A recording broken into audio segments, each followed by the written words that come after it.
Hello, I am Umesh Tripathi and we are learning the concepts of fundamental analysis. In this video, we are going to learn how to analyze the investable companies in automobile sector including OEM and auto components.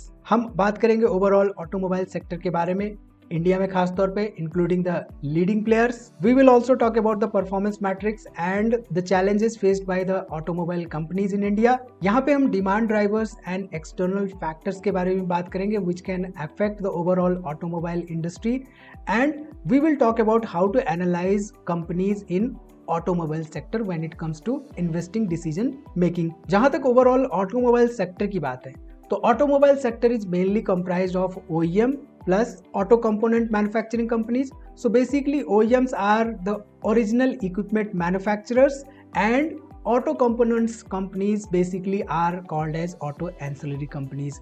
यहाँ पे एक simple सा example लेते हैं. एक company है जो कि कार मैन्युफैक्चर कर रही है. So this company is regarded as a OEM company because it is manufacturing the original equipment which is car, and auto ancillary companies can be the companies which are actually providing auto parts to this particular car manufacturing company. यहाँ पे एक certain company हो सकती है जैसे कि Motherson Sumi wiring India limited जो कि वायरिंग रिलेटेड कंपोनेंट्स प्रोवाइड कर रही है एक कार मैन्युफैक्चरिंग कंपनी को. Tata motors company can be an OEM which is itself a car manufacturing company. जहां तक ओवरऑल मार्केट की बात है ऑटोमोबाइल सेक्टर की, India is the third largest automobile manufacturer in the world. It includes passenger vehicles, commercial vehicles, two-wheelers, tractors and EVs. India has the largest two-wheeler market globally. साथ ही साथ it is the third largest car market in the world by volume and contributes about 7.1% to India's GDP and nearly 49% of the manufacturing GDP. The automobile sector generates direct and indirect employment for over 37 million people, and India is a major exporter of vehicles to the emerging markets in Africa, South Asia and Latin America. Top players की अगर हम बात करें तो OEMs में यहाँ पे Maruti Suzuki, Tata motors, Mahindra and Mahindra, Bajaj auto, Hero MotoCorp are one of the top OEMs of Indian automobile sector. Where the auto components यानी कि ऑटो एंसिलरी कंपनीज की अगर हम बात करें तो यहाँ पे बॉश हो गया, मदरसन सुमी, संवर्धना मदरसन हो गया, Bharat forge, these are the top auto components manufacturing companies. Market size overall automobile sector का 10 लाख करोड़ के आसपास है according to the FY 2024 data which is 7% of India's GDP. Export contribution यहाँ पे देखें तो around 15% of the total exports है. Segment wise breakdown अगर हम देखें FY 2024-25 का तो two wheeler segments holds about 75% of the market share, passenger vehicles holds about 17% of the market share, commercial vehicles holds about 4% of the market share and three-wheeler segment holds about 3% of the market share. Key performances matrix when it comes to the analyzing of the automobile sector companies in India, the key performance metrics are basically around the revenue generation and profit margins. यहाँ पे revenue and profit growth year on year ये बहुत important metrics है जब भी हम analysis कर रहे होते हैं. साथ ही साथ जो EBITDA मार्जिन्स है, healthy EBITDA margins has to be around 10 to 20%. Return on capital employed is again a important metrics greater than 15% in the ideal situation. Volume growth एक इंपॉर्टेंट मैट्रिक्स है mainly for the automobile sector, जहां पे कितनी units cell हो रही है certain time period में उसका हिसाब किताब होता है. And capacity utilization is an important matrix when it comes to the overall assessing of the automobile companies. ठीक, इसके साथ ही साथ supply challenge is one of the key challenges for the automobile companies in India. जहां पे recently हमने देखा था कि FY 2023 में चिप शॉर्टेजेस हो गई थी जिसकी वजह से जो मेनली OEM प्रोडक्शंस थे वो इम्पैक्ट हो गए थे. So here basically we have highly dependency on the global supply chain for key components of the automobile sector companies, and moreover high input costs of the raw materials that are used by the automobile manufacturing companies impact the supply chain. For example 2021-2022 में steel, rubber, aluminium के prices surge हुए थे जिसकी वजह से overall supply पे असर पड़ा था ऑटोमोबाइल सेक्टर में. ठीक है, for the overall growth of the automobile sector there are key demand drivers and external factors which impact the overall supply and demand of these companies. जब भी इनकम ग्रोथ होती है या अर्बनाइजेशन होता है तो मोस्टली डिमांड बढ़ती है ऑटोमोबाइल सेक्टर की कंपनियों के प्रोडक्ट्स के लिए, एंड इंफ्रास्ट्रक्चर स्पेंडिंग की वजह से काफ़ी ज़्यादा यहाँ पे डिमांड बढ़ती है खासतौर पे ऑटोमोबाइल्स की। एंड खासतौर पे जो पर्सनल मोबिलिटी है उसका प्रेफरेंस बहुत ज़्यादा देखा गया है, खासतौर पे 2020 के बाद से, जब से कोविड आया है उसके बाद लोग पर्सनल मोबिलिटी को ज़्यादा प्रेफरेंस देने लगे, जिसकी वजह से डिमांड ज़्यादा बढ़ी है ऑटोमोबाइल व्हीकल्स की। इसके साथ ही साथ कुछ एक्सटर्नल इन्फ्लुएंसेस होते हैं जिनकी वजह से ऑटोमोबाइल सेक्टर की कंपनियां इम्पैक्टेड होती हैं। सम regulatory norms like BS4, BS6 और EV incentives, fuel prices majorly influences to the shift of EV or CNG, export markets like Europe, Africa and SAARC countries, and technological shifts। Mostly जब हम EVs पे shift कर रहे हैं आजकल, तो ऐसे केसेस में क्या हो रहा है कि जो भी सेल्स है अदर व्हीकल्स की वो कहीं ना कहीं से थोड़ी बहुत इम्पैक्ट होती है। ठीक है, so now let's talk about how do we analyse the automobile sector companies. The first important thing is to do the segmental analysis. Segment based analysis is very important. Basically, we understand what the companies make by doing the segment based analysis.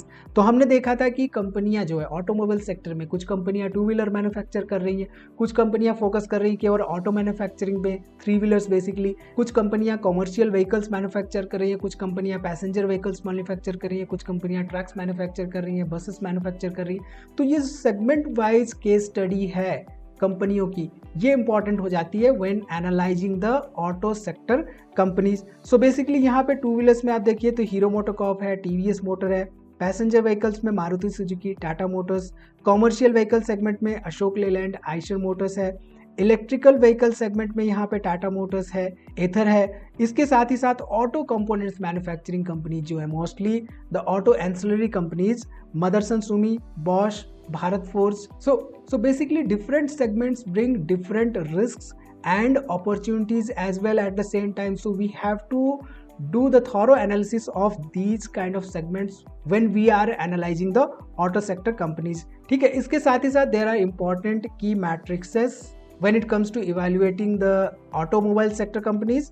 तो यहाँ पे revenue growth, EBITDA margin, profit after tax margin, return on capital employed, debt to equity and free cash flow. These are the major financial metrics which we have to analyze while analyzing the overall automobile sector companies. यहाँ पे revenue growth अगर 10% या उससे ज़्यादा है then it is good for the company that we are analyzing. EBITDA margin 10 to 15% for the OEMs, 12 to 20% for the parts manufacturing company. Profit after tax margin, which is profitability after all the expenses, it has to be greater than 5% for the OEMs. Return on capital employed 15% या उससे ज़्यादा हो. Debt to equity यहाँ पे healthy firms के लिए, for the healthy firms it is desirable that the debt to equity has to be 1 or less than 1. But in most of the OEM companies or the auto manufacturing companies, we see that because there is a high cost associated for the manufacturing of the vehicles, companies are mostly seen in date. So इनकी date to equity 1 से ज़्यादा ही रहती है। ठीक, इसके साथ ही साथ free cash flow, positive free cash flow is ideal for investment decision making. ठीक है, जब भी हम एनालिसिस कर रहे होते हैं ऑटोमोबाइल सेक्टर की कंपनियों के, हमें volume and market share trends पे ध्यान देना होता है। इन फाइनेंशियल मैट्रिक्स के साथ ही साथ उनका जो मंथली या क्वार्टरली यूनिट्स सोल्ड है वो कैसा है करेंटली, एंड ट्रेंड कैसा रहा है उसकी हमें एनालिसिस करनी होती है, एंड मार्केट शेयर को इनके ट्रैक करते रहना होता है। So basically if a company is gaining a market share, it means that it has the pricing power and its sales and ultimately profitability are expected to increase over next few months or quarters. ठीक है, इसके साथ ही साथ product pipeline and R&D focus of the company, इनके products जो pipeline में हैं आने वाले समय के लिए, जो भी प्लान्ड प्रोजेक्ट्स हैं, इनकी स्टडी हमारे लिए बहुत इंपॉर्टेंट होती है। We should basically research on the EV readiness of the company, whether the company is ready for the EV transition और नॉट। मान लीजिए एक कंपनी है जिसका कि हम एनालिसिस कर रहे हैं, वो ऐसे पार्ट्स अभी भी मैन्युफैक्चर कर रही है जो कि ट्रिवियल सॉल्यूशंस के लिए डीजल इंजन से रिलेटेड है। तो ऐसे में अगले 5, 10, 20 सालों में जब ट्रांजिशन होगा, almost 60 to 70% of the vehicles running on the roads will have electric mobility. In that case, this company जो कि डीजल पे अभी भी फोकस कर रही है, एक तरह से ऑब्सलीट होने लगेगी, इसकी सेल्स रिड्यूस हो जाएगी और अल्टीमेटली प्रॉफिटेबिलिटी में डिक्लाइन आएगा। तो इस बात पे भी हमें फोकस करके चलना होता है। So basically for the component firms mostly we have to assess whether they cater to the ICE, which is internal combustion engine plus the EV markets as well. यहाँ पे एग्जाम्पल के तौर पे अगर हम लें तो जो आइशर मोटर्स है, it has been planning to roll out the electric vehicles bikes, which helps the investors gain confidence in this company for the future mobility.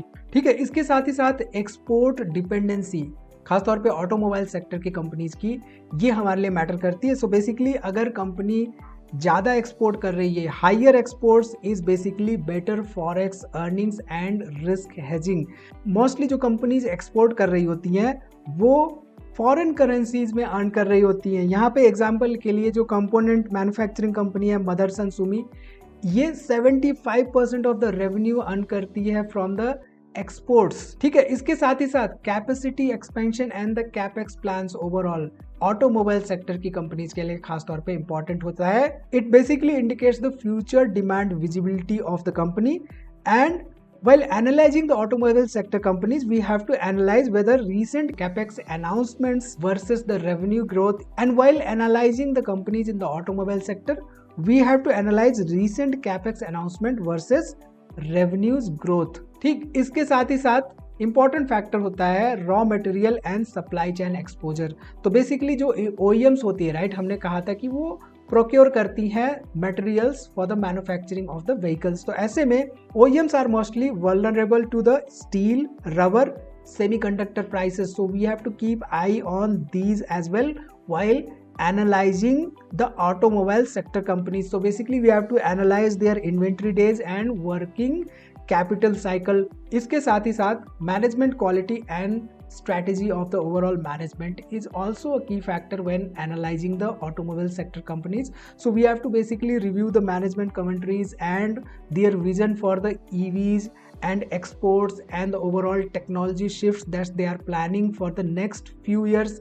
ये सब important बातों पर हमें ध्यान रखते हुए प्रमोटर शेयर होल्डिंग कितनी है पर्टिकुलर कंपनी में, उसको भी एनालाइज करना होता है और ये देखना होता है कि कहीं रिसेंटली प्लेजिंग तो नहीं की गई है प्रमोटर्स द्वारा अपने ओवरऑल शेयर होल्डिंग्स में, और प्लेजिंग की गई है तो किन कारणों की वजह से प्लेजिंग की गई है, ये हमें ओवरऑल एनालिसिस करना होता है। ठीक है, इसके साथ ही साथ जैसा कि हमने डिस्कस किया था, there are few important valuation ratios which can be different for different industries, but यहाँ पे ऑटोमोबाइल सेक्टर में mainly price to earning ratio, EV to EBITDA ratio and price to book ratio, जो 3 important ratio है across different sectors, वही यहाँ पे काम आते हैं।